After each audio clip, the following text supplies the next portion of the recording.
All right. Welcome back to Food and Shelter. And I'm Chris Glaser. And I'm Caleb Glaser. And today we're talking about food. Yes. Okay. Yeah. One of our favorite subjects. Indeed, it is.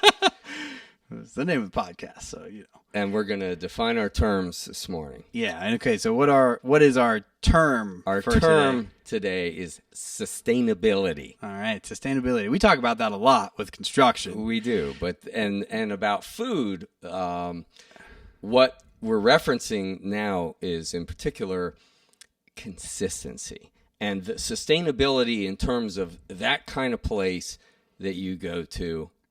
You've been there 100 times. Yeah. You're going to be there another 100 times. It's dependable. It's sustainable. It's a place you can always turn to. It feels comfortable. Yeah. You always look forward to going there. It's like consistency of the experience. Yes. When you go somewhere. Exactly. Yeah, those places it's always fun to try something new, but if I'm being honest, the percentage of times that I try something new versus the times that I go back to my regular spots. Yeah. Oh man, it's way weighted in favor of my regular spots. It's crazy. Exactly. Yeah. So the ultimate example of that, I think, for us is this one particular place. Indeed. So there's a diner. Yeah. In diner. This is classic diner. And there's something so homey about a diner. There's, you hear the clink of the coffee cups of dishes. You walk in, the people working there. Yep. They've been working there forever. Yep. You've been, they know you by name. You go in there. It's just like, yes. You smell it. One of the most distinctive characteristics of a diner for me is that it's not trying to be a diner. They don't have to. They're just being a restaurant. Yeah, exactly. Like they're just doing what they do. It has nothing to do with the diner aesthetic. And I'm sorry. No. Interestingly enough, I just thought of something else that connects the construction and I love it. All right, I love it. Let's hear it. And that is that you can always, I've noticed this for 50 years, that a good diner, the cooks use a 6-inch drywall. Oh, yeah. So true. So true. On the grill. On the grill. Yeah. He flips the potatoes. And everything. Yeah. Yeah. The home fries. And they scrape it down. And they fries. Yeah. It's a 6-inch drywall knife. Yeah.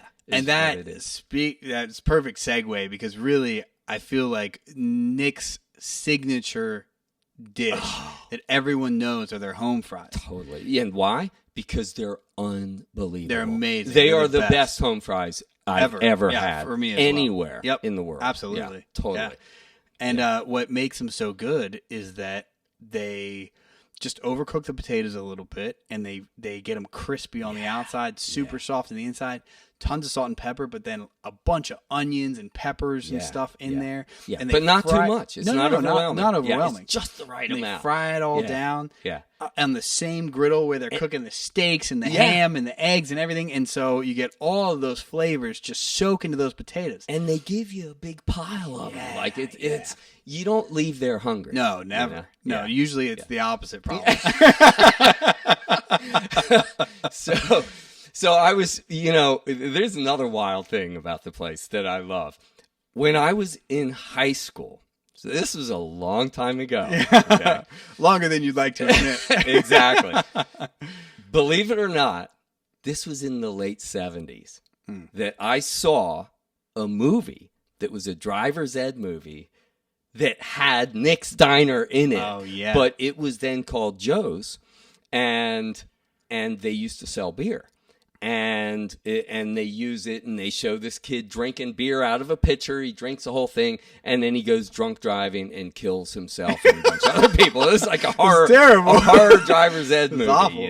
But it made an impression on me. But particularly, the big impression because there's Nick's Diner. Nick's Diner, how cool is that? And because I grew up there, it was always there when I was there. But so I did some research to find out. Cool. Like, so because I'm curious. Well, how long has it been there? Yeah. So I have some awesome quotes. Okay, great. On how long. And just Nick's for Diner anyone has listening, been there. so that we make sure that everyone's involved in what's going on. So this is Nick's Diner in Wheaton. In Wheaton, and Maryland. It's a staple of Wheaton. Everybody knows and it. it always has and been. it's been a diner. It's been Nick's since 1982. Early 80s, and before that, it was still a diner. Yeah, it was Joe's. Since, the beginning of time, practically. Well, this is what I found out. I did the research. And there are all kinds of different opinions of the people who didn't do enough research, obviously, and all different kinds of dates that are erroneous. But some of the correct ones I wanted to read to you. I'm pretty sure that the original settlers from St. Mary's used to go to Nick's for brunch in the 17th century.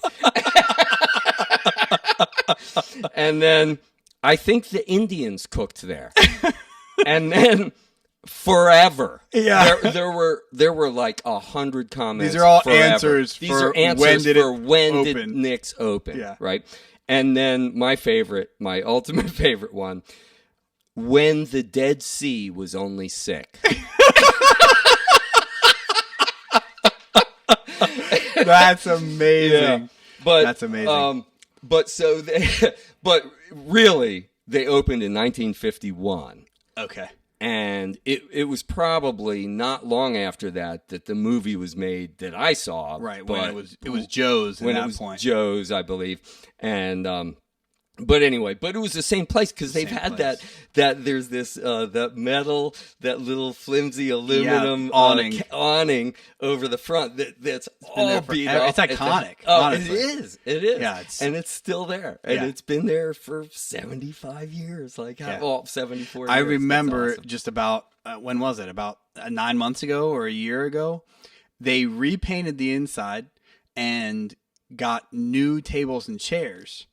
And it just threw me because they had had I'm not making this up. As far as I remember and can tell, they had the same tables and chairs since I was 3 years old. Yeah. They'd had the same tables and chairs. Yeah. And I walked in and I thought I walked into a parallel universe. I mean, it was like, what happened, And, the same people. Nick's kids work there, and George is the cook, and and Heather works there, and these guys, we've seen them forever, my whole life, my entire life, yeah. And the menu has almost not changed at all. I don't even remember. They serve exactly the same stuff. Yeah. Everything is great, and the one thing that's changed is, can you guess what's the one thing that's changed? Blueberry pancakes. Oh, okay, that's right. I forgot, which is a must. And it's a must. Why? You got to get blueberry pancakes. You have to get blueberry pancakes. And this is cool, too. Yeah. A customer... that's my favorite story I was going to tell. This is my ahead, favorite little Nick's lore. I love it. Yeah, so they never served blueberry pancakes all growing up. And what's funny is, you would ask. You'd ask, and they'd be say, like, no, we don't have everybody blueberry asks pancakes. for that. Yeah. And then they never changed the menu, Right. even though everybody asked for blueberry pancakes, Right. until one customer started, who was a regular, of course, like most of the people that go there. Yeah. He started bringing blueberries in with him and asking them to make blueberry pancakes. And of course, George, being George and, Nick and all that, they just said, okay. This was only about 5 years ago or so. And so they started adding blueberry pancakes in, and they became, at first, I remember going there and they said, I would ask for blueberry pancakes and they'd say, oh, I don't know if he brought any in. That's the customer. How cool is that? It's amazing. Yeah. And then they started carrying them themselves, and now blueberry pancakes. It's like you have to get blueberry pancakes when you go there. They're the best. They are the best blueberry pancakes I've ever had anywhere. Indeed. And, absolutely. Yeah. I love that it's stuff. my favorite. What are some of your other favorite meals? My kind of like signature thing that I get when I go to Nick's is I get their corned beef with provolone, melted provolone sandwich. Yeah. And then I add an egg on it.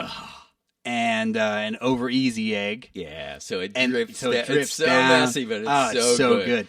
And I get it. Of course, it comes on rye. Yeah. Which is just how you want it. Yeah, exactly. And then I get lettuce and tomatoes on that, and of course, home fries on the side. Yeah. And then a one blueberry pancake. And on you the side. always, I learned from you. Yeah. Ordering your home fries extra crispy, which is just amazing. Yeah, they're it's like, so good. Yeah, they're amazing. For me, it's scrapple and eggs sunny side up, and of course home fries. Yeah, extra crispy. Yeah. But that's awesome. But I have to have the blueberry pancakes too. Oh man, come on, so good. Yeah, they're so good. Yeah, yep, that's awesome. Yeah, I haven't had anything there ever that I've been like, what is this? Now, to be fair, I rarely try anything new. Else. I have the same like 4 things all the time. Exactly. Well, it's so good. Great. Like why change? Great. Yeah, exactly. Yeah. So anyway, that is absolutely one of our favorite places. Indeed. Nick's Diner, Wheaton, Maryland. Check them out and tune in next time. All right. Thanks, guys.